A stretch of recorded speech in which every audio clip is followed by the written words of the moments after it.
We are online. Okay, so welcome everybody. I'm very glad to be the moderator of this session, which is devoted to a very, I don't know, let's say controversial issue, which is the public-private partnership within the framework of the SDGs. So my name is Federico Nigliam. I'm a professor of international history at the University for Foreigners of Perugia and also at the Lewis University. I will be in charge of, let's say, talking with our interesting and authoritative speaker, which are bringing the voice here of international organizations, but also companies. So, and this is very important because in my very personal perception, this is what I think is the right table to discuss about this topic, because we have at the same table different ideas and perspectives on the same topic. Before leaving the floor to Marco Marzano de Marinis, who is our first speaker, who is a senior advisor at the International Fund for Agricultural Development, let me highlight a couple of points that I think are very important for our discussion. Of course, everybody here is free to present his or her own ideas, but there are, in my understanding, three main points that needs to be highlighted. The first one is on the need to have public-private partnership. Of course, we are talking about PPPs since many years, and we have policies in the UN family, in the EU, and so on and so forth. But now there is an additional incentive, which are the SDGs. So from my point of view, SDG now requires public-private partnership, otherwise they will not work. But if we say that public-private partnership are an essential requirement of today's dialogue, we are also to understand that we have to make a kind of fine-tuning between the two actors here. And this brings me to the second point. My impression is that now the picture of international standards is now changing. And it's my impression that now we are witnessing a kind of third level of international standards. We had national standards, then we had regional standards, and maybe we didn't have until now effective multilateral standards. But my impression is that we are moving towards a regulation, a growing regulation made at multilateral level, which has nothing to do with the crisis of multilateralism, but in fact, we have a new level of standard setting. And the example here is the COP meetings, the Conference of Parties, which are producing new standards, which are leading not only countries, but also companies to a quick and sometimes troubled process of adaptation. And this brings me to the last point that I want to highlight here in my introduction, which is the quality of public-private partnership.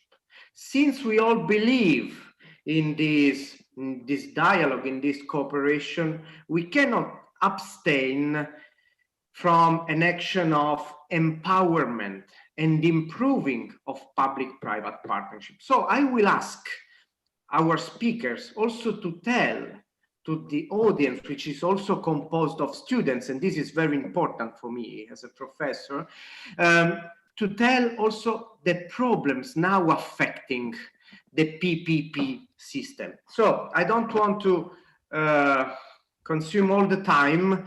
So Marco Marzano de Marinis, you have the floor, 8 minutes each one, and then we will open the floor to questions. Thank you very much. Thank you very much, Professor Niglia. I want to thank the friends and colleagues from the Diplomacy and the Festival della Diplomazia for having invited me. I must admit that I will start with an apologize, because I will be, despite being in the Diplomacy Festival, I will be very undiplomatic, because as soon as I finish my speech, I have to quit for another event that I have right after, and I will abandon this, but I remain at complete disposal of all the students and the colleagues that want to keep discussing this issue, which agitates our interest, and it's a very passionate issue. Let me first say something. I mean, I will divide my speech into two parts. I will explain my present professional experience at IFAD, and then I will also make a very, very short reference to my previous professional life when I was Secretary General of the World Farmers Organization. I must admit that 8 minutes for an Italian is not even enough for pronouncing his name, but I will try to be as short as possible. Let's start from the assumption that agricultural development and rural transformation can only be achieved through partnership.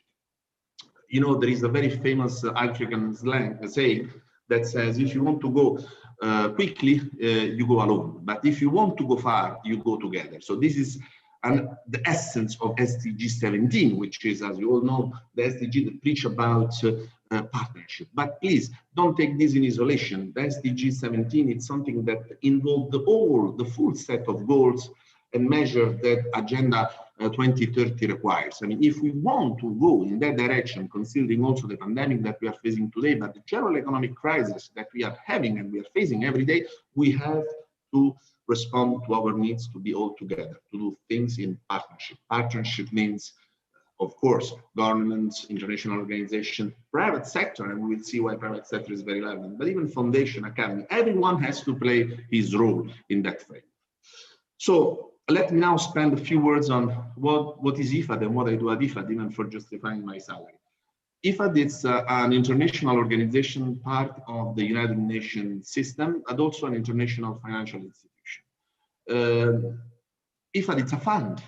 So more than anybody, it's like the World Bank, specialized in agriculture and agricultural development. So more than everybody, it feels the pressure of cooperation, because without cooperation, we cannot resource our budget, we cannot implement fairly our project. So it's fundamental. So this is our first and most important aspect, cooperating for assuring our mandate.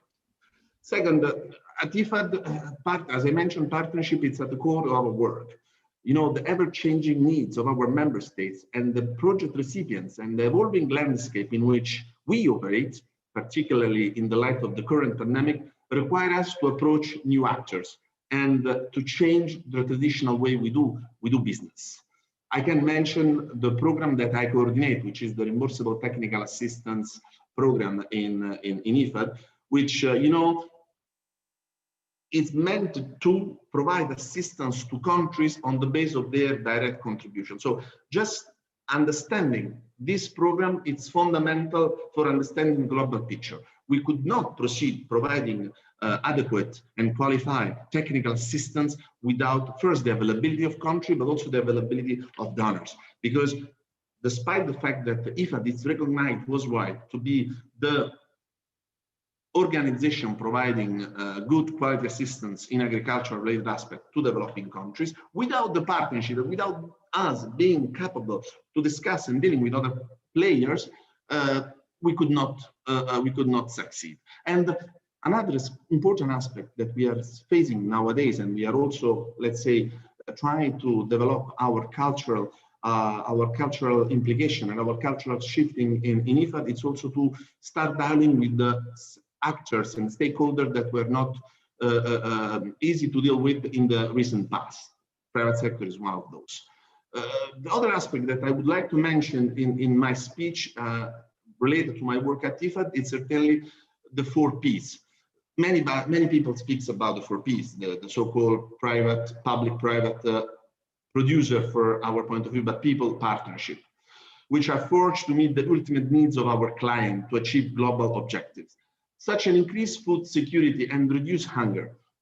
This approach is particularly relevant to respond to the direct consequence of the pandemic that we are living today, and also to face, the necessity of our main client, which is smallholder. Smallholder farmers cannot be left alone, and IFAD cannot, to some extent, be the only institution supporting them. We can provide the technical support, qualified support, but we need, rather for acting, we need to develop synergies with the main actor on the ground and to ensure inclusive measures that allow farmers to build resilience. So this is, in very few minutes, in 4 or 5 minutes, what IFAD in general does.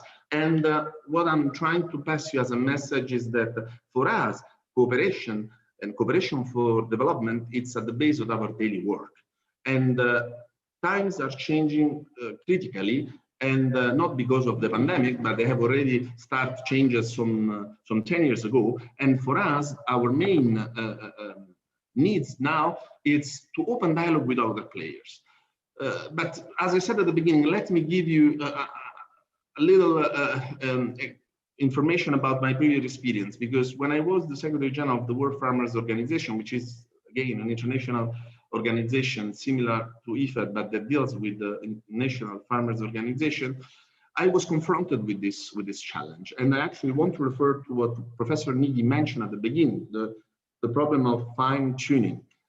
Because at the time, I was most probably the first in opening a dialogue, a serious, strong dialogue with the private sector. And the problem that Professor Nighi was saying, it's actually very real. I mean, the problem is it's fine a good tuning with the counterpart. As Hobbes would say, homo omni lupus. I mean, we have to make sure that when all the players sit at the same table, they play an equal, responsive, and respectable role. Otherwise, we may risk that the counterpart plays the role of the lion and may put at risk the position, the credibility, the reputation of the counterpart. So when I was Secretary General of the World Farmers Organization, I opened a strong partnership with the private sector, and when many other players that were not initially confronted to work with international organizations. To arrive to the point of opening, and why I'm saying that is that, cooperations amongst players is critical, but of course require enormous efforts to balance the different relations of the players that are sat around the table. So it took me some 3 years just to negotiate, and most importantly, define the fences that my organization, and in particular my membership, was asking in developing eventually some partnership with others. So it's to conclude in this very quick intervention is partnership is the only way to deal for the future. We cannot achieve SDGs and in general development agenda 2030, but more in general the future of this planet if we act in silos. Every single player, from international organization, from academy, from foundation, till government, and so on and so forth, has to contribute to a common goals. They have to do it with respect and especially with the availability.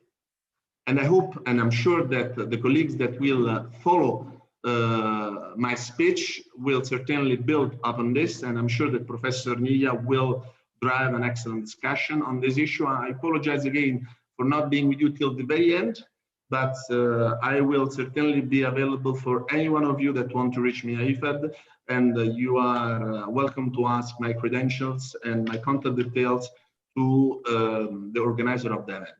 Thank you very much for your understanding and for your patience. Look forward to hearing from you. Bye. Thank you for the ice breaking on the issue, and for underlining the importance but also the problematic nature of this PPP dialogue.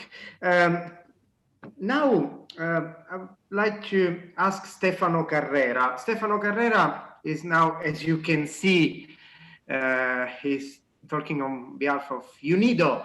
And UNIDO is, as far as I understood, the organization which is probably closer to the world of company and to the economic system, let's say.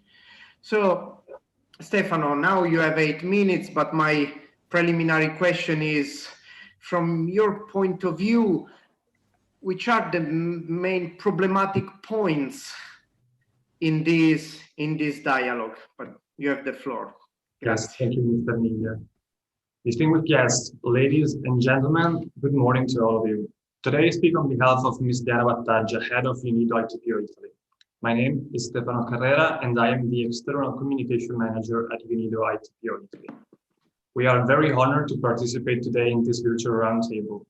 Today's focus is indeed public-private partnerships, one of the pillars of the projects and activities carried out by UNIDO ITPO Italy, the Italian Office for the Promotion of Investment and Technology of the United Nations Industrial Development Organization.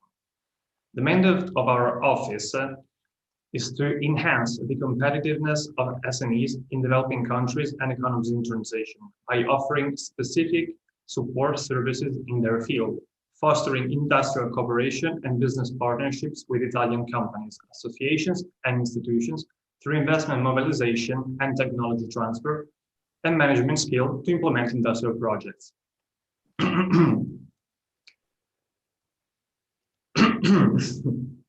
In today's fast-growing and globalized world, the digitalization process calls for significant investments to modernize the public sector and economies in the transition towards Industry 4.0. This particularly applies to developing countries, where investments for innovation and technology transfer are needed the most. Moreover, the ongoing COVID-19 pandemic has emphasized this need, and tangible action must be taken to address and tackle its severe socioeconomic impact worldwide. This challenging scenario involves all of us and requires a multi-stakeholder approach with contribution from both the public and the private sector. In fact, public-private partnerships can drive a positive, long-lasting transformation, offering an opportunity for sustainable development to industries, economies, and governments. They foster rapid economic growth by facilitating foreign direct investment, enabling access to markets and value chains, and providing a legal operative framework for international trade. Furthermore, public-private partnerships are aimed at improving the social dimension of the well-being of communities, and they increase access to basic services. They create jobs, promote equity and gender equality, and also contribute to the safeguard of the environment. In this sense, UNIDO ITPO Italy is actively committed to the development of public-private partnerships in developing countries. As a matter of fact, our latest activity, the webinar series Doing Green Business, successfully fostered collaborations among institutions and small-medium enterprises from Italy and several developing countries, namely Peru, Kazakhstan, Kenya, Botswana, Ethiopia, and Cuba. Organized in the framework of the project Fostering International Partnerships between companies and/or institutions operating in the energy and environment sectors, which was funded by the Italian Ministry for the Environment, Land and Sea, our webinar series explored investment opportunities and incentives in the field of renewable energy and environmental technologies to promote international cooperation for local sustainable development. Earlier this year, UNIDO ITPO Italy inspired the UNIDO Global Call Innovative Ideas and Technologies versus COVID-19 and Beyond to collect forward-looking, bottom-up solutions against the current pandemic from all over the world, receiving more than 1,100 applications in 4 strategic categories, where public-private partnerships are crucial now more than ever: health emergency, food and agriculture, energy and environment, and resilient industries and infrastructure. To the 5 winning proposals, UNIDO ITPO Italy provided honest brokering services and ad hoc promotional activities through its wide network of professional contacts from both the public and the private sector, so as to maximize global visibility and facilitate the conclusion of international technical, financial, and academic partnerships. Advancing its mandate of accelerating inclusive and sustainable industrial development, leaving no one behind, UNIDO, and therefore UNIDO ITPO Italy, works towards the attainment of SDG 9, build a resilient infrastructure, promote sustainable industrialization, and foster innovation. By seeking to advance rapid industrial and economic development, poverty eradication, gender equality, international partnerships, and environmentally sustainable growth in targeted countries, the organization's work also contributes more generally to the achievement of multiple SDGs, including SDG 17, strengthen the means of implementation and revitalize the global partnership for sustainable development. In this sense, the Programme for Country Partnership, PCP, is UNIDO's innovative model for accelerating inclusive and sustainable industrial development in member states. Aligned with the National Development Agenda and focused on sectors with high growth potential, the program supports a country in achieving its industrial development goals. The PCP rests on a multi-stakeholder partnership led by the host government. It builds synergies with ongoing government and partner interventions relevant to industrial development. The PCP is also designed to leverage additional investment in selected priority sectors. As such, it is a model that facilitates the mobilization of partners and resources to achieve larger development impact. For UNIDO, the PCP serves to operationalize the organization mandate and SDG 9. At the same time, it is a model that can be used to implement other SDGs too. The recent 75th anniversary of the United Nations remembered us that strengthening global cooperation and multilateralism is key to achieve sustainable development, also according to the 2030 Agenda and its Sustainable Development Goals. And so is facilitating dialogue and partnerships between the public and the private sector. On behalf of UNIDO ITPO Italy, we take this opportunity to thank Diplomacy Festival for organizing such an important initiative. Thank you for your time. Grazie, thank you, Stefano. And let me say that in your presentation, there are some interesting keywords. I was taking notes, and the most interesting ones that I think will be very useful for our further debate are sustainable transition, of course, COVID pandemic. Okay, I was expecting the first to, where was supposed to use this term, and you were the first one. But then also acceleration and the acceleration of processes. And this is, I think, a key point, understanding which is the transition that international organizations, starting from the UN, wants, and the transition that is expected by the companies, let's say the private sector. But before listening to the private sector, we want to hear the voice of Professor Maria Chiara Malaguti. Maria Chiara Malaguti, she's a professor of international law, but she's also the president of UNIDRA, which is the International Institute for the Unification of Private Law. So she's the perfect speaker to tell us about the process that is going on now, about concerning the rise, the emergence of this new level of standardization. I don't want to use inappropriate legal terms, so it's up to you to use the good ones. But my real question is, what about this new multilateral level, which is impacting a lot on this public-private partnership? Please, you have the floor. Thanks a lot, Federico, because you did start exactly for what I was trying to say, or what I plan to say, in the sense that I take your challenge concerning the international or multilateral standards that are elaborated now. And you also, in your introduction, you spoke of fine-tuning. And I think that international standards, in the way I will try to introduce them in these few minutes I have, is indeed one essential element. So thank you for all the input that you already gave me. You know, I'm president of UNIDRA, and this is the reason why I'm here. Why? Because UNIDRA, as well as UNCITRAL, which is we call it our sister body or organization. UNCITRAL is not an international organization, it's a body of the UN, while we are an international organization. But we both work on uniformation of private law, UNIDRA, and unification, of private law, UNIDRA, and uniformation of commercial law UNCITRAL.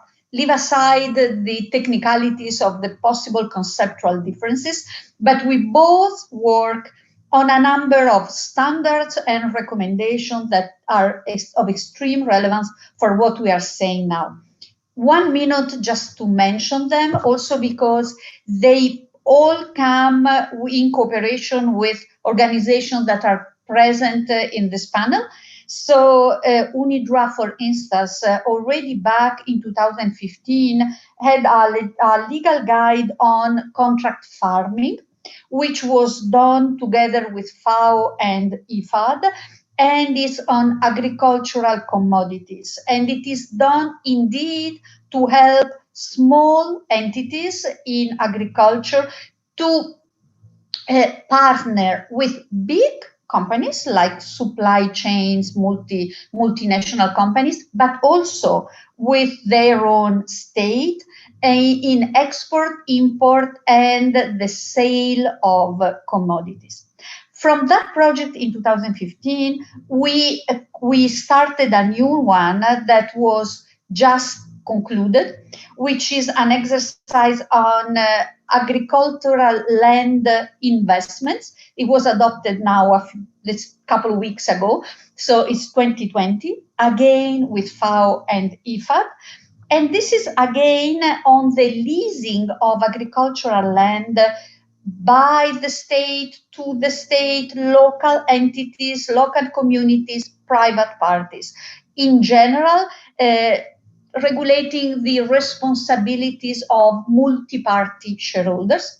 And finally, the third sector, which is on access to finance. We had in 2019 a protocol of a convention, of Cape Town Convention, which is called MAC. The A stands for agriculture, and it is, again, it's on securities and collateralization on big agricultural equipment that might be too expensive, so that they can be collateralized in their acquisition through a cooperative effort of different small players. And for access to finance, we are now starting 2 new projects. One on warehouse receipts and another one on the business structure of agricultural companies or better businesses. And these again are for access to finance, because the goal of the exercise try to find indeed either partnership or a way to offer limited liability to a number of entities to then partner with the state. So you see, we do have a number of instruments that are compendiated, that are also assisted by what UNCITRAL did on exactly PPP, on public-private partnership, meaning in that case the participation into bids. So it's the very technical understanding of PPP. And also at some point with UNIDO, we did work, we did not realize any common standard, but we worked on, for instance, projects like the one that UNIDO is financing in Ethiopia with Illy Cafe, where companies work for the production of cafe under form of cooperatives. And normally the organization of cooperatives applies or is organized either by an ONG or by a local government, or even the state government. So, and over there, the financing of UNIDO with the cooperation of Illy, a private company, and on our side, the attempt to use alternative business structures to ease the exercise and permit a better allocation of liability. All of this to say one major thing. This is all international standards. You have many multilateral standards which are not done by the Conference of Parties. It's not inside technically the Global Compact, but it is indeed the result of cooperation between private and public sector. So my point is, not only we have instruments, multilateral instruments for PPP in a broad sense, but we also produce these standards with a common exercise. So what all the fine-tuning and the criticalities that Professor Niglia was mentioning, we try to address them by a full cooperation between private and public sector, and in that UNIDROIT is even more involved in this exercise with the public sector than UNCITRAL, because what we do is exactly trying to have standards that are elaborated by the market with the help of other stakeholders, with, of course, the participation of states, but all states, not one, not your own state, not the developed state, but also developing with any. It's an open membership with every stakeholder taking part into the exercise. And normally, these are standards that are soft law.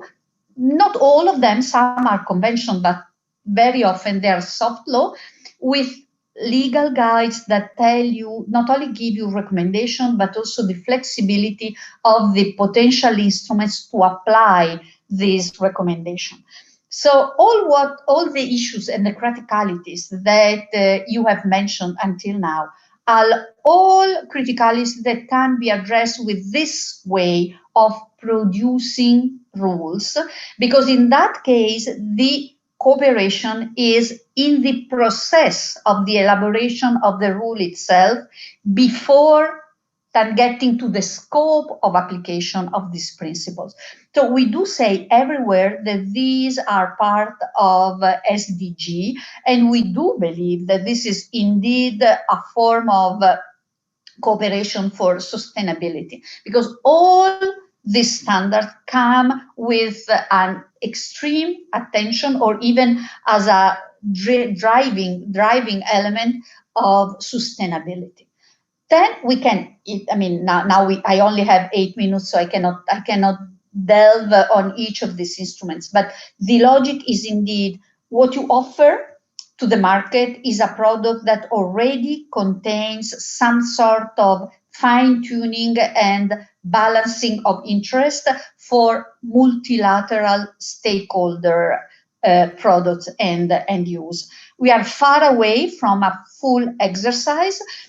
We need to work a lot, and not only on agriculture. I mean, now I mentioned agriculture, but indeed, if you really want to work for sustainability, you do have to focus on many issues. And just to mention, for concluding on COVID, of course, one of the points today is also to see how this instrument can address the emergency situations. They were not written or conceived for emergency, but indeed they might offer some instrument for also for emergency. So what I try to offer to this panel is there is a new way. It's not new. I mean, these are old organizations, but a new way for governance that can derive from this kind of exercise, which are public-private exercise by nature. I close with this. I hope I gave you enough ideas, at least, for a discussion in the minutes I had at my disposal. And Thank the answer you. is yes, you did. Because, and now I'm talking to the students, my apologies for taking a few minutes, but I think this is an important critical point that was highlighted by Professor Malaguti, because she, in just a few words, of course, but she was able to summarize what should be a best practice in terms of public-private partnerships. So she gave us the example of coffee, which is, for the ones who are working in international diplomacy, is a key topic since decades. But in the case of coffee, we have the example of when you buy coffee, you already have, not in the taste, but in the idea, you have the public-private partnership already inside the product. And this is an example of shared practices. And let me also add bottom-up practices. So practices that are not created by international organization and then applied to the private sector. You have best practices created by the dialogue between companies and international organization, let's say standard setting institutions. And I'm very happy now to have in the list Livio Vanghetti now, because Livio Vanghetti, he is talking on behalf of a company which is Philip Morris International, and I think this is the new frontier. So finding practices, good practices of dialogue between the public and the private, also in sectors which are not experiencing, like in the case of coffee, this kind of long-lasting cooperation. So Livio, prego. Thank you very much, Professor Nia. Can you hear me well? So thank you very much. Firstly, I have to thank you for the invitation and everybody, also for the patience and also for being, let's say, welcoming me. I'm not just a representative of the private sector. That seems to be somehow the problem. But I'm also a representative of the tobacco and nicotine industry. That is not exactly the pearl of the private sector when it comes to the willingness of people to engage and to a partnership with us. I have three, let's say, quick points. I hope I will stay in my 8 minutes, and please interrupt me because me too, I'm Italian, even if I'm connecting from Switzerland, and I have a tendency to speak a lot. The first thing I want to say is that, at least reading the concept note, there was a question about multilateralism. And I think, you know, we work in a multinational company. I think the pandemic is explaining us that problems are multilateral and solution needs to be multilateral. If you just think about developing a vaccine and deploy a vaccine, is a multilateral effort. And it is an effort in which everybody has to contribute. It's not about leaving anybody behind, but it's really make sure that everybody can bring a contribution, will contribute, point one.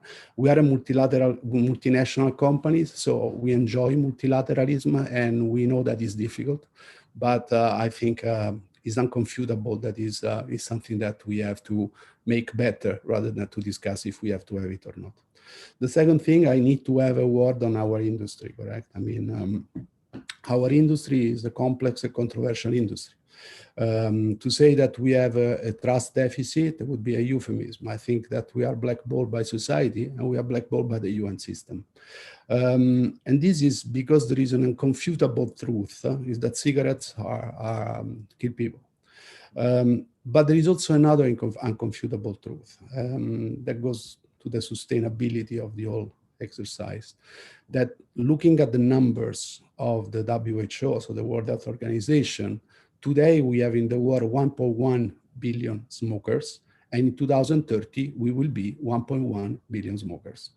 It is also important to remember that, yes, we are among the leaders of the private sector, but at least for 50% of the cigarettes in the world are sold by state monopoly. The industry of tobacco, when it comes to the UN, is already a study case, because there is only one treaty, international treaty, in the domain of public health. And maybe COVID is explaining that you may have more than one treaty. And is the so-called Framework Convention on Tobacco Control that dates back to 2003 and has been signed by more than 180 countries.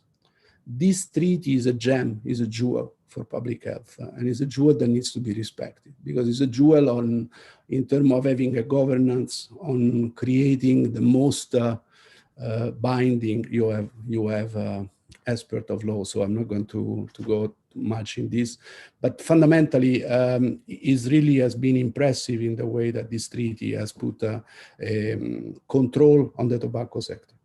I want to say 4 things about this treaty. It takes more, but there are 4 fundamental pillars of this treaty. The first is simple, is try to have people not smoking. The second is try to have people quitting smoking. The third one is a bit more complex, is to incentivize the industry to develop new products, so products that are potentially less dangerous. And the fourth one is the transparency principle. Let me go to the third one, because the first two, I mean, to quit and not to start, I think are simple. The last one was complex, because the last one, that is to develop new product, means capacity. Doesn't mean money, means capacity. I mean, the problem that we have with the SDGs is not a problem of money. You go to the African Development Bank, they have money, but they don't have what they call bankable project, because you need capacity. So we in Philip Morris International, back in 2008, we started to develop those new products through an investment in life science. And there was an investment around $8 billion. And this allowed us to launch these new products in 2014. The specificity of this new product, I don't mention, but I need to say it in order to explain why there is maybe a necessity of revision. The difference is that the problem of cigarette in terms of impact on health is not the nicotine, it's the combustion. It's the combustion that delivers the carcinogenic and the toxic. So we deployed, let's say, products that are capable to provide nicotine, but without combustion. And this means that there is a decrease of the toxicant, a decrease of the exposures of humans to the toxicant.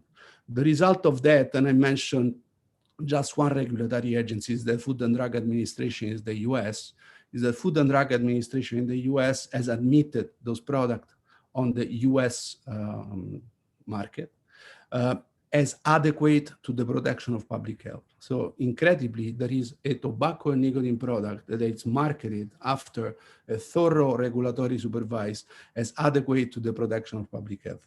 What does it mean, thorough regulatory supervising? Is that we submitted 1.6 million pages, and they completely inspected our supply chain, our factories. By the way, the most important factory and most modern one is in Italy. And therefore, there was not a real, I wouldn't call it a dialogue, I would call it really a very well-guarded interaction with inspections of what we were saying. These allow us to be on the market. The second thing I want to say, because there is always, when you speak as a private sector, you always discuss about blue washing or greenwashing, or you're trying to clean your reputation. The only thing that counts when business speaks is what they say to the investors. And if you look what we say to the investors, we started to launch those, we produced this product in 2008, we got to the market in 2014. Now we are in 50 plus market, and 20% roughly of our revenues are coming from those new products. And this is our story, business story, because sustainability has to also have a business story behind it. Lastly, an importance, because revenues is just money, then you have to discuss about people. And there are two constituencies of people that we care. Firstly is the consumers. In 2014, we had roughly more than 100 million consumers, all of them on cigarettes. Today, we are around 15 to 18 million consumers, not on cigarettes anymore on this new product. And then there are, our internal people and the supply chain. The supply chain and our internal people are today focusing completely on that. And part of it is also because we were admitted in 2015 in the UN Global Compact, and we were kicked out from the UN Global Compact in 2017. It was not a pleasant exercise, but a very fruitful exercise, because it forced us to learn as a company, and therefore as an individual, as an organization, what is sustainability. Okay. Now, I go to the last part of the treaty that is important, maybe is important for you for a reflection, because you're discussing about diplomacy, you're discussing about international law, you're discussing better governance, you're discussing on how to put different, let's say, profile for public and private to the service of a common goal. And the last principle of the treaty, or the Framework Convention on Tobacco Control, is a good principle, because it's a principle stated under Article 5.3, that asks to have much more, let's say, much more transparency in the interaction with the tobacco sector. This 5.3 says two things. In order to have an interaction with the tobacco industry, you need to have two things to do. You need to be transparent, and you need to keep on having this interaction only if it's in order to fulfill the objective of the treaty. Okay? So at the end of the day, if you think about the FDA, The FDA has been respecting the treaty because they have a transparent interaction. There is a governance. We sit down, we ask for a meeting, everything is recorded, as it can happen to the European Commission, for example. And secondly, they kept going only because they wanted to understand if this product is adequate or not to the protection of public health. So at the end of the day, we're discussing treaty on health and protection of public health. The reality, and this is where you may have a study case, something that you may want to study. The reality is that, and before I think our colleague from UNIDO said, sustainable transition. At the end of the day, the UN system should help sustainable transition, not stop sustainable transition. But the Article 5.3, that is the transparency principle, became an exclusion, de facto an exclusion. And this exclusion does not imply only the relationship with the WHO. So the paradox here, we can go in Italy to the Superior Institute of Health, we can go in other places like the FDA, but we cannot go to the WHO. That is strange because a referee should not be afraid of the players. But the point is also that is also implying a ramification of that. For example, we are part of an OECD FAO project on responsible supply chain. This can be under scrutiny. We are part of the International Labour Organization because we have project to curb child labor in Africa. Tobacco growing countries where you fundamentally are strongly dependent from tobacco growing, where we are working alone to convert tobacco crop in different crop for giving food to the smallholder farmers, but also crop to give cash crop to smallholder farmers. We discussed with many of the organizations that are in this panel and also other organizations, not specialized organizations, specialized organizations that are not in this panel. And at the end of the day, you always end up saying, I cannot work with you because there is an exclusion. The reality is some of those organizations, I'm not going to mention which one, they want to work with us and they put it in writing because we are transforming the industry. And by transforming the industry, we are transforming our supply chain. Now, I stop here and I just say what I think is my reflection and is a biased reflection because I'm a corporate guy, I'm a private guy, and I am a tobacco guy. But the point is, when things changes, how do you revise the mechanism to understand that the transition is good or bad? And second question, what is the role of diplomacy? Because the role of diplomacy is not to be technocratic, but is to look at the different development and put people around the table, okay? And to get to a common position, to a common goal. And of course, also to force good transformation versus bad transformation. I mean, I'm not saying that we are perfect. I think other industries are not perfect, automotive industry, energy industry, and so on and so forth. But at the end of the day, the responsibility of leadership is about assessing changes and dilemmas and address them. So that's it. I really, I hope I have not been arrogant or non-humble, but I also say this because I represent many colleagues that work on that. And we are driven also by our belief. Thank you, and ready to take any questions. Grazie. Thank you, Livio Vanghetti, also for bringing here the voice of the interest, the perspectives of a company which is working on a transition, and where is the perception of, I don't know how big it is, a mismatch between the international institutional dimension and the processes that are going on at company level. Now, we remain in the business area, and I'm very happy to have Sara Roversi, who is the director of Future Food Network. So it's the voice of the food here, and it's very important because this is another area in which the integration, but also the regulation is having, let's say, a strong impact. Sara, you have the floor.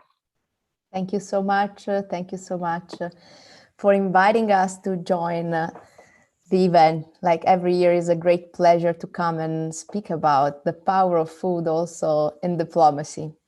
And thank you so much to the previous speakers, because I think that many case studies and many stories helped us to understand how big is the complexity in many different sectors to really keep the balance and find the balance between good impacts and sustainability and prosperity and people and planet. So I'm the founder of the Future Food Institute, and I want to share with you my little story and actually what we are doing to try to facilitate this public and private cooperation. I'm an entrepreneur, and I started doing business almost 20 years ago. But back in 2012, as an entrepreneur, with my hat of an entrepreneur, I was joining for the first time the G20 of young entrepreneurs. And in this situation, I was there, of course, taking part of the different task force, being part of, contributing to write down policy recommendation, a final communique that we were hoping that someone could read and take as really interesting insights. And I found out that actually being an entrepreneur in the food sector was forcing me to be exposed to think about the major challenges that the entire humanity is facing. For the first time, 7 years ago, I was starting really seeing that everyone involved in the food system is involved every day to take decisions that can have impact on the health of people, the health of the planet. Now we are all aware about that. In Italy, we had the World Expo, SDGs came to life. Everybody's talking about food. Food is every day on TV, and food activists are taking the scene. But many years ago was not like that. We were just talking about food, the protection, food sovereignty, and trade barrier, and so on. And we were just highlighting us as Italian food players, as people just celebrating food traditions and living out our traditions. So I was very fascinated on seeing really how things was changing and really analyzing how much us as a culture, as people, as humans, really enabled by the digital transformation, we were changing completely our relationship with the entire spectrum of food, how we produce food, how we transform food, how we extract natural resources, how we leave the planet, how we give access to food to all, how we make our food safe, how we transform our food, and we transform the food being like a superpower, all the nutritional aspects related to food, how our lifestyle is changing. We're not cooking anymore. There are parts in the world where real estate developers are building houses without a kitchen. People is losing a big chunk of his identity, losing the aspect of cooking at home. All of those things, of course, have been accelerated by the digital transformation. And I want to highlight also the topic of knowledge and awareness, because if until 20 years ago, the tradition and the knowledge related to how we're eating were actually shared by grandmas and mothers and daughters and so on, now we have a bunch of influencers and of course, websites and new medias that are sharing information. But sometimes those information are not the truth. And food is a very complex thing. So when we started, we said, okay, we need really to try to facilitate the comprehension of this complexity. And we need to start to build an ecosystem, not an industry, not a new industry. And so this is actually what we have been doing. And I started together with some other co-founders, and we created the Future Food ecosystem. Now the Future Food ecosystem is made by many different entities that have been developing 3 chapters. One very focused on knowledge. So we have our academy working with UNIDO, with FAO, with many different UN agencies and organizations. We run master's program. We work with schools. We work with Ministry of Education around the world. We have our research initiative platform that allows us to involve big industries, to collaborate with international organizations and scientists, innovators, really to tackle the major challenges we are facing: water, food waste, all the issues related to how we consume food and produce food. Then we have a chapter that is focused on community.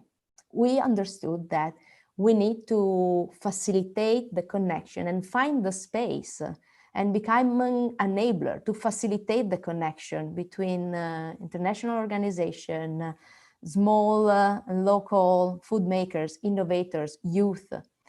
And so we created living glass, physical spaces where actually we, until COVID came to life, we were hosting daily international delegations coming. Also UNIDO, for example, came to visit our labs with many delegations from all around the world. And this is a space where we host scientists, we host startup, we host students, we host industries, and is a space for collaborating, for prototyping. Just to give you an idea of the size, every single day we are hosting around 3,000 people per day, almost every day of the year, it's always open. So these spaces are spaces that are, say, breaking the walls and creating bridges and creating the place for collaborating in a safe environment. And then, of course, the community side in these months exploded. And we understood that to understand the complexity of the food system, we need to give voices to the different stakeholders. And we created marathon. On Earth Day with FAO, we created a 24-hour marathon involving 100 voices from many different countries, highlighting the voice of indigenous communities, the voice of ambassadors of Ministry of Agriculture, as well as scientists again, as well as innovators, really to share the different perspective and understand how much we can achieve working together. And of course, we all know that the Secretary General Guterres announced that 2021 is going to be the year of the United Nations World Food System Summit. And we all know that also the big part of the summit, say the pre-event, is going to take place in Rome. And we all know also that next year, our country, Italy, is going to host the pre-COP of, say, the climate conference here in the country, and as well the G20. And so here is the big opportunity I see for us.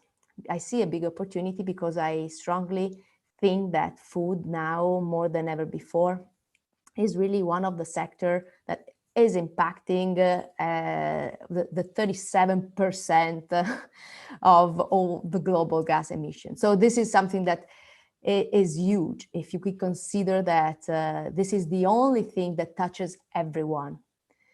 Food is life, is energy, is culture, is identity, but then food is also one of the biggest industry in the world. And for sure is the starting point for also us as citizens to take action of something that is much more impactful than what we think. We know also that there's going to be very important time in the global scenario in the next month ahead, in which many relevant decisions can be taken to transform the industry and make the entire industry more impactful. I'm very proud of what Europe is doing, because for sure Europe with the Green Deal, the Farm to Fork strategy, and the new announcement have been taking big steps ahead. I also see that youth and Greta Thunberg leading the movement have been protesting just 2 weeks ago against the new European political agricultural laws. But I also want to invite everyone to be open to understand the complexity of the system, because we see industries from, say, the back of the house, working with them. And we see that industries are taking very big steps ahead. It's not easy to change the way they produce, to change the place they produce, and to transform giant companies that are working in a very globalized environment, because in the last 40 years, the food industries became very global. They double the internationality of food. Now, 1 calorie over 5, the 5 that we eat, comes from a foreigner country. And so we all know that food industry is one of the major and responsible areas and sectors, but I invite you all to deep dive into the complexity and be part of the change. I think that this is something that can be achieved only working together. And we as a Future Food Institute, we became a kind of facilitator, working, facilitating a connection between what youth, innovators, technology can bring to contribute to this big change. So thank you so much. I'm very open for any question. Grazie, Sara. Thank you.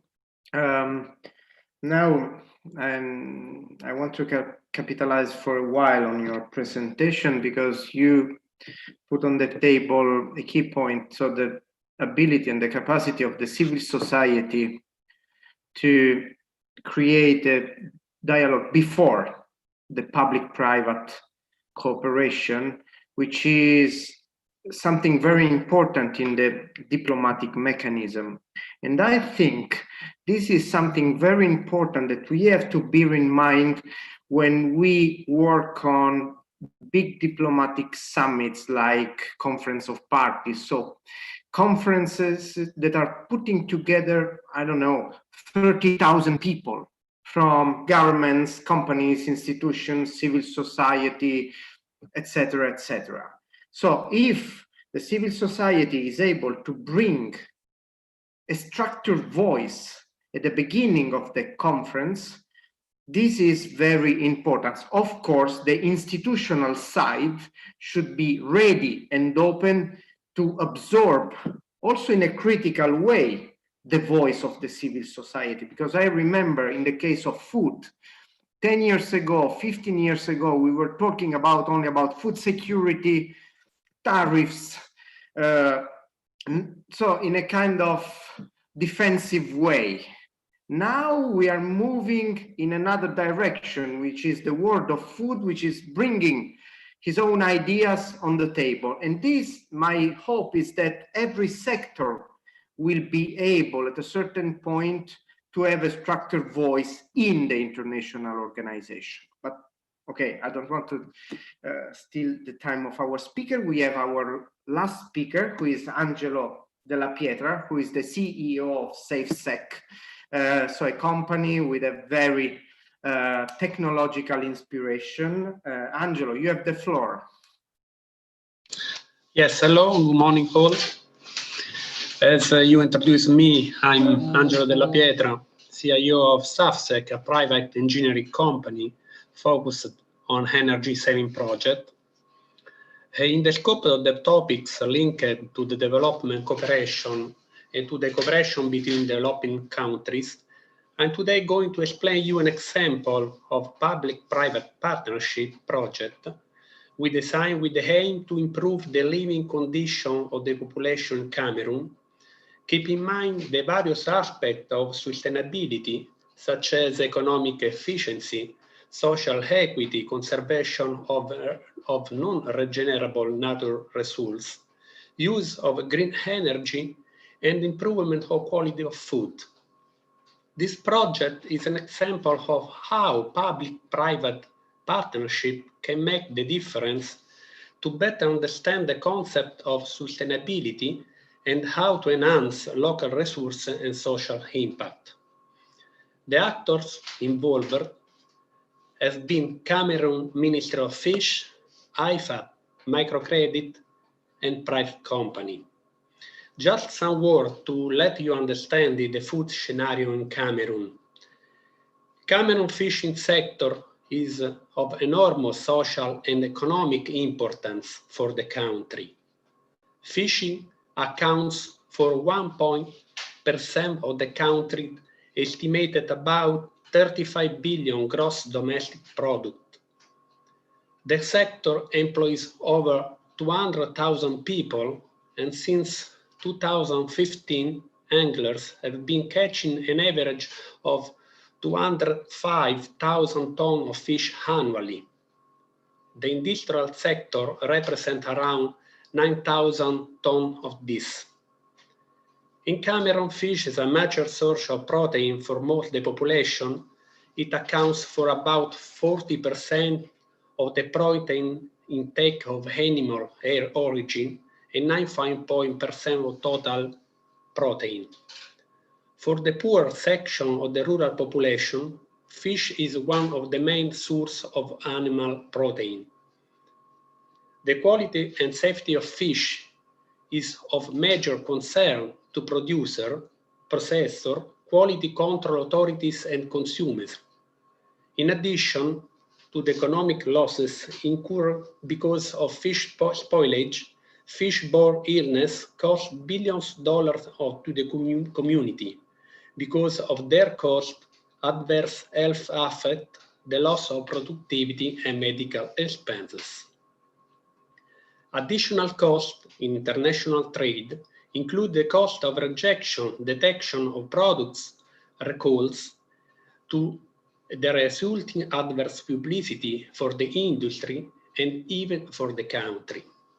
Our project aims to improve the supply of quality feed through the support to be provided upstream of the sector in order to remove the constraints related to the conservation, processing, and marketing of the fish produced.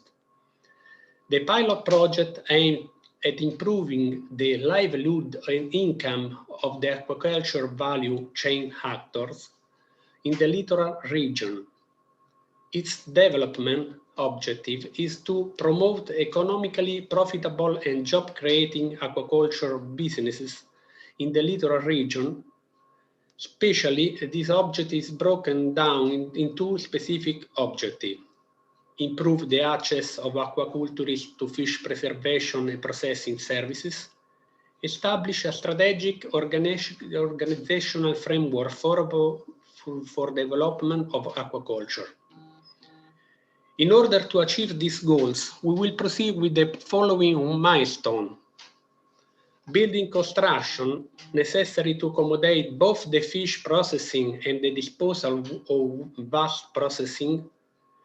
On the basis of the result of the study of the project, we have involved the construction of 2 buildings equipped completely made on environmentally friendly wood to ensure the processing and the conservation of fish. Emphasis we will also place on targeting and supporting individual or cooperative producer to ensure the production of quality feed and fingerlings in order to secure the supply chain and to organize optimal use of infrastructure built in a public-private partnership approach. Then fish processing, to introduce a method of processing and preserving the fish to grant the organoleptic qualities and avoiding contamination and the health of the people who eat it. Cold process, ice production to grant the non-deteriorating of the fish up to the processing and to introduce a method of cold cycle to allow storage and sale without the fish deteriorating. Zero emission energy, all the necessary energy, about 200 kilowatt, will be produced with the photovoltaic system and stored in a storage system for night use, so as to grant the coverage of 365 days, 24 hours each year. Thus, better access to energy service will be granted for both the beneficiaries and the host village. The facility, including the access areas as well as the hosting village, will be illuminated with the LED photovoltaic street lighting system, so as to grant lighting and safety and better access to energy service by beneficiaries. Water and air treatment to allow a complete non-polluting process cycle. Waste reusing, reuse fish processing waste to produce fish oil and meal for the fish as the last cycle of fish food processing.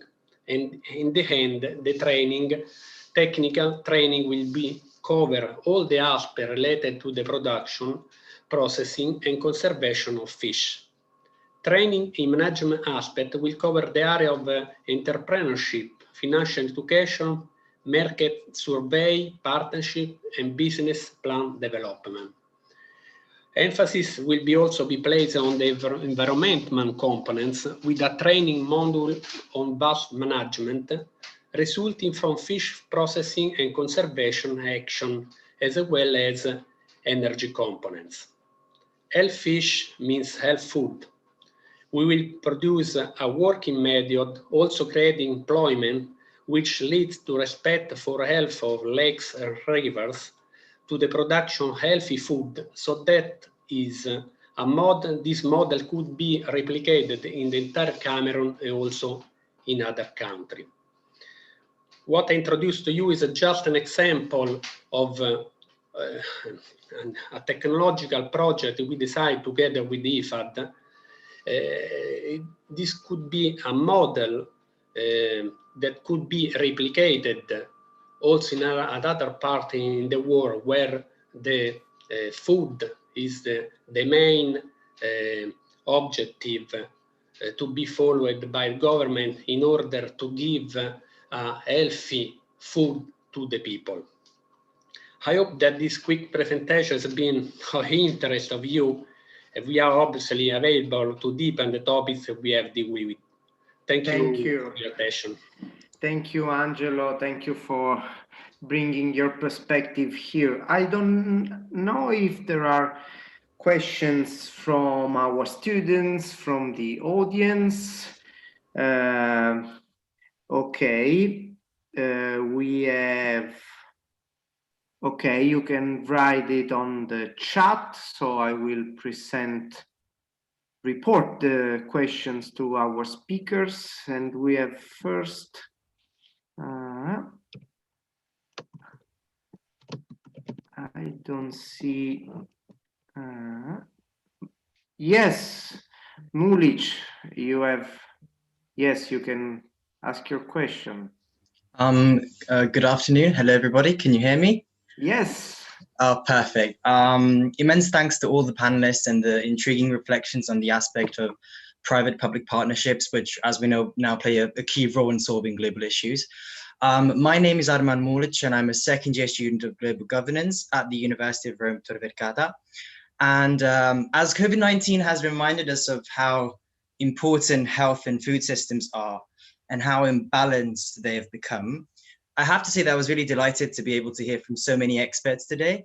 And my question refers to the everlasting issue of fine-tuning, as you've all mentioned, and its presence in policies, especially with regards to global health and food systems. To be more precise, I would like to ask to what extent the cracks in the global food and health systems could be filled with an interdisciplinary approach to policy that supports private-public partnerships. And another question, like a quick one, I would love to hear more reflections on how COVID-19 will reshape public-private partnerships in the future, like entirely. Thank you so much, and I hope it makes sense. No, thank you for, of course, this very, very interesting questions. And do you have any specific target, any specific speaker? No, I feel like the question is broad enough so that, like, I would love to maybe hear from Ms. Roversi. I think that would be interesting as well. Yes, Sarah probably can be the first one, and if there are additional speakers who want to intervene, please feel free. But Sarah first. Okay, so I would say, I think that the partnerships are needed. The partnerships are needed, and I think, and I saw actually that in the last month, there has been a lot of great example of organizations that started to collaborate more and open this kind of conversations. So I think that to achieve the goals, this is the only way we can do it. If I'm considering, like, for example, the CAP in Europe, this is going to be the big topic for us. This is going to be the big topic for us, and we need the legislator work with the industries hand by hand, and consumers being involved in the conversation, but also in creating a wave of advocacy to let people understand the complexity of the issue. Because of course we are making Europe the greener country if we consider production, because the standards that we are setting are high. But we also need to be sure that the products that's going to arrive in our countries are going to achieve the same goals and the same standards. because if not, we are going to just spread the climate responsibility and the environmental responsibility on other countries that then are going to produce for our industries. So I think that the topic is very complex, and I think that the industry now can play a crucial role in this equation and needs to be involved more and more. Technologies in these decades and also the investments from the public sector in improving the level of technology in agriculture made a huge advancement of the entire sector. If we consider the water risk and the water stress of our areas, for example, and how much smart farming technologies can help us to save water, up to the 95% of water can be saved adopting those kind of technologies, we can do a lot. So I think that really we need to facilitate more and more the cooperation, and this is absolutely crucial. Thank you. Is there any other speaker? No, the reshape of the chain, he asked me also. Yes. So I hope that this shaking is going to be very helpful to strengthen the food chain and reshape the food chains and making them much more efficient.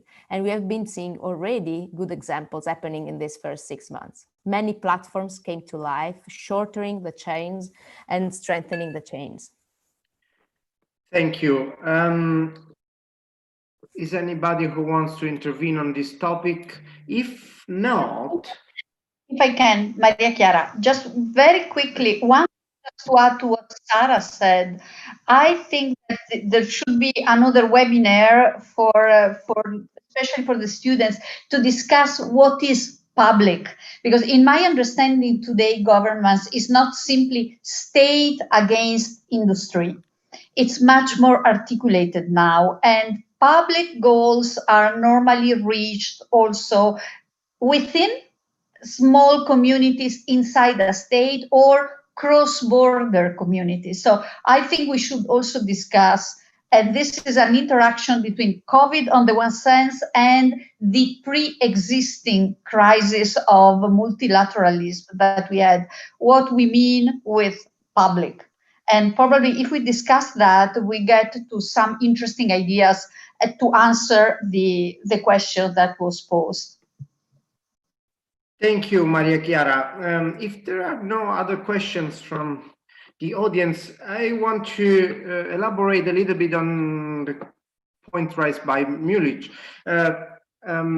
asking again Maria Chiara, but also Sara, and I would also like to have Livio on this point. So what's next in the next year? Because we mentioned COVID-19, but we also have the G20. An Italian G20 now.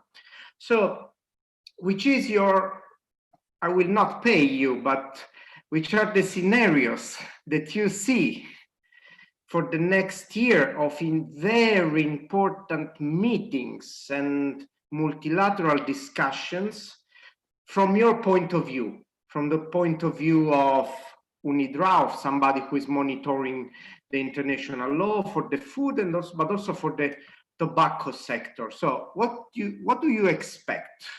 Maria Chiara, if you want to go on. I expect in the first place a big debate in general on the real issue that we have on the table, which should be, I guess, a way to a sort of metaphor of possible cooperation. We now will have this big issue on vaccines, distribution of vaccines, and all of this. This will require a different kind of cooperation and involvement, and again, public and private sector, because it is the private sector that produces the vaccines, it is the public sector that will protect the IP rights, and it is the public sector that will indeed need to find a compromise between the inherent interests of the private sector with those of public. So I think we will monitor that as a possible way to extend to other sectors. Second, and specifically on the G20, I think that one exercise that was interesting, that I understand that all issues on health were difficult to cope with, until one day it was decided to put together people who were working on health with people who were working on finance, and understanding health and access to finance as joint issues. Apparently, when they started working that way, they made some better progress. So I think that we will monitor on these two aspects: how they will deal with the specific issue of vaccines, which is emergency on the table and will oblige people to change the way they cooperate, and this interlinked issue that was not usually considered as a single, as a unitarian issue. This is my first reaction to your question. Okay, grazie. Sara, your take on the next challenges. So I think that we have a great opportunity, not just one. So I want to take the G20, but also the pre-COP of COP26, because I think that food and climate needs to go hand by hand. Overall, if we want to engage with the innovators and youth, and in these years, I think that we're going to see big activities and advocacy from youth related to that. And so we need to be not just good on giving them stages to speak, what I've seen at UNGA in New York for the climate summit, but we need to find ways really to collaborate with them and accelerate this implementation of technologies that can make the food production more sustainable and safe. So I think that we have the opportunity, and I think that this stress test of COVID have been teaching to us also new ways of collaboration and how we can join in platforms and accelerate the process. We have been able to do it. And what we were saying before about the health environment and what pharmaceutical companies are doing, I think it's a good example, because for the vaccine that are going to come up at the beginning, from what I read, they came together saying, hey, this is going to be a global crisis. We cannot take advantage of that. We're going to be equal and provide vaccine to everyone in a safe way.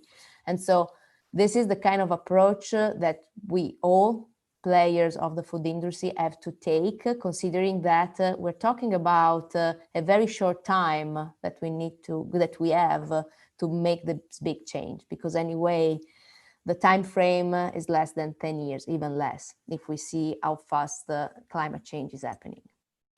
Thank you. Livio, if you want to add something. So Thanks, we have G20, but also COP26.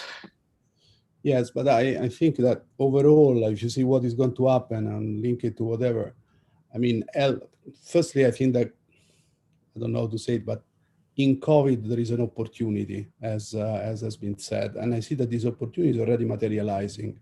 This opportunity is driven by two factors. The factor number one, COVID implies real input, real outcome. So it's not anymore about talking. You need to deliver something. So it's outcome driven. The second thing, and I was watching yesterday debate in both Italian and French television. It's the first time that I hear people keep on saying together. And the other day, together is partnership, right? And it's clear that if you don't work together, you don't get anything. So this is a little bit from, let's say, a metaphysical standpoint. Secondly, it's clear that health is going to be at the core of all policies, because health today is not just health, is economy, is integration. And I think it's good that this is not an excuse to forget the environment. Because when I see, for example, coming from the European Union, the fact that the new plan for COVID has to be also an environmental plan, I think is very important, okay? You're mentioning the G20. One part that is important on the G20 is also diversity. Diversity is really integrated, because diversity is intellectual diversity. It's not just let's say, gender diversity and all this kind of stuff. And we need to be diverse in the way we think. Greta has brought us diversity. The reason why I don't have a plastic glass on my table, but a paper glass, is because Greta, that my generation has also criticized, Greta has forced our generation to do things that our generation will not do. And this we're talking to students. So it's important that this responsibility of the younger generation versus the older generation gets to a new place. And I think you know, it's also something that Sarah said before. What we really need to have is work on the mindset. We need to be open. We need to be capable to think that the dogma at the end of the day is just a dogma. It's not truth. A dogma is a dogma. And then the second thing that is important is to have mechanism to crack dogmas. Because sincerely speaking, I was thinking, why I live in Switzerland? Why in Switzerland I don't throw a piece of paper and instead, if I go to Rome, that is my hometown, I do it. I mean, I don't do it because I try to be polite, but I do it more. And at the end of the day, it's two things. One is culture, but the other one is rules, so a mechanism. In Switzerland, if I throw it, I am fined 200 francs. In Italy, nothing happened. What I want to say is that the fine-tuning, going also back to the question of Armand before, needs mechanism. It needs mechanism, okay? So I think on one hand, I'm optimist because you need to be optimist, especially in crises. Crises are opportunities. But I also believe that if I have to pass a message to this floor, is to really work on change the mindset and then get the mechanism to implement the change of mindset. That's it. Thank you. So we are running, of course, out of time, but not in a very, like in an Italian conference. So we are 12 minutes out of time. Wonderful. This was the panel I wanted to create because we were listening to very different voices. Integrating them is not so easy, but we are perfectly aware of this. It's a long-term process. We are working on that. Let's see. Okay, thanks. Thanks especially to all the students who attended the conference and who were listening to us. We hope we gave you an insight on interesting things. Grazie. Of course, thanks to all the speakers. And let's see you around. Thank you. Bye. Thank you. Bye. Grazie.